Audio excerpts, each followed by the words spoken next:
We'll give it a shot. Go. Welcome to News Gulp, coming to you live from my room. Isn't it wonderful? With me today is Pat. Wait, you live in a boiler room?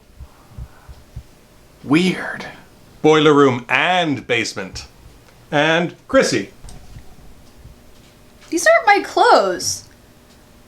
Zach, how did I get in these clothes? You don't ask those questions. Can I ask those questions? No. Moving on to our first story. A man tried to vacuum out his farts.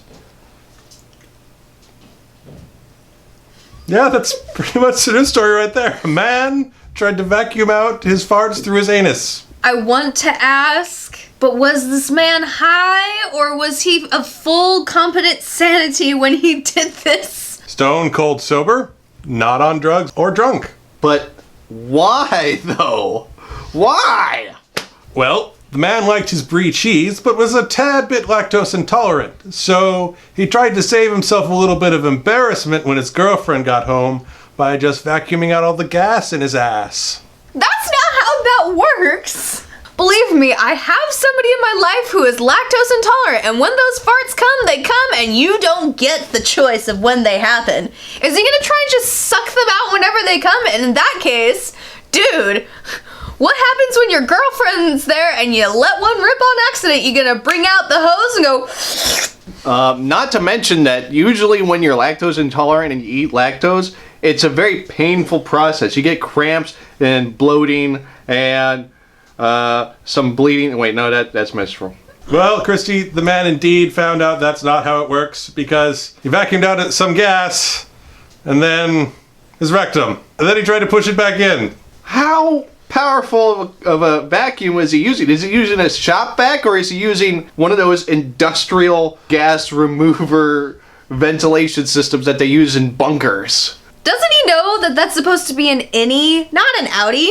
Well, he was in the middle of vacuuming his living room when he got his grand plan. And so he took his family vacuum and started vacuuming. Then after the unfortunate accident, he hid in the bathroom for several hours, trying to pretend nothing was wrong. When his girlfriend got home, she asked him why he was in the bathroom.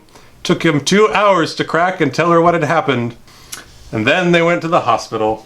I can only imagine that shortly afterwards, this girlfriend of this guy dumped him, and then he's like, well, what can I use this vacuum for that my girlfriend used to be able to do? Aha! Yes! In the front section of vacuuming. I think my biggest thing is, what happens when you get to the ER and the doctor looks at your butt and sees this nice red ring around your asshole and you say, sir, would you mind telling me the story behind this red ring? Did your girlfriend get a little bit too fun or too handsy? You remember in the 90s we had those stress relievers that was like the little you know what I'm talking about. No, I have no idea what you're talking about. They're like they were like the gel tube, and you just squish it and you can invert it and stuff. That's what I'm imagining that his rectum looked like at the end of this. In North Dakota, a man was filming flood damage, and guess what odd sight he saw? A man with a vacuum hooked up to his butt. Okay, flood damage, so I'm gonna assume a salmon stuck in between his foundation and the rest of his house. Binky? You're all wrong. He saw a moose in the middle of the floodwaters. But that's not what was special. The moose was surfing on a chunk of ice. Where was this gentleman located at? North Dakota. Okay, one, I know there's ice in North Dakota, but my blonde is showing. I need to re-dye my hair. But how did a moose surf in on an iceberg in this man's house? He was filming the Missouri River from a helicopter. Well, I totally misrepresented what this was, so funny joke. Surfing USA.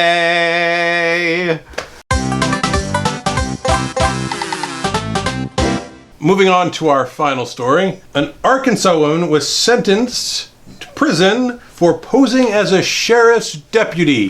What did she do as a sheriff's deputy? I thought for a second he was going to say posing as a moose on an iceberg. But now I'm kind of curious what she did. Okay, what do you do as a sheriff?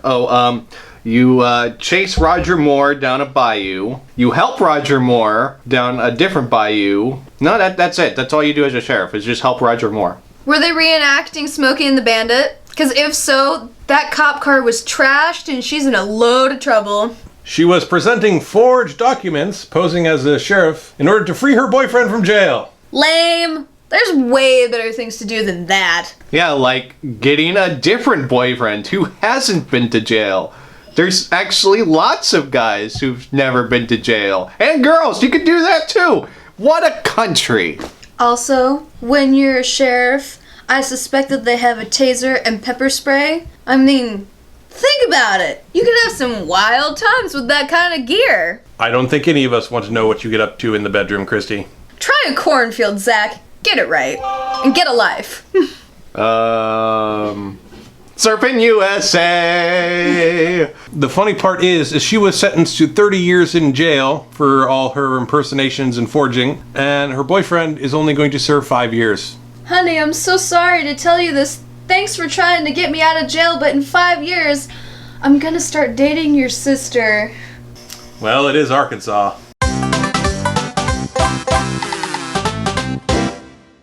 And I guess that's all we have time for on this episode of News Gulp. So there's some news you can digest. Now get out of my bedroom.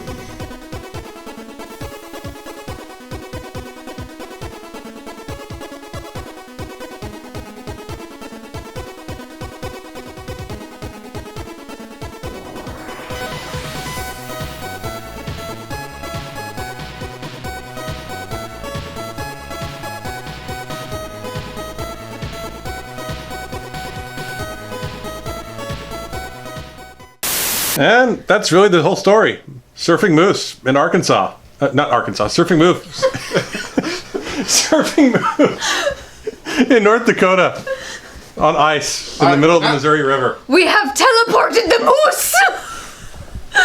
And now, for some reason, it's in Florida, still on that patch of ice in the ocean.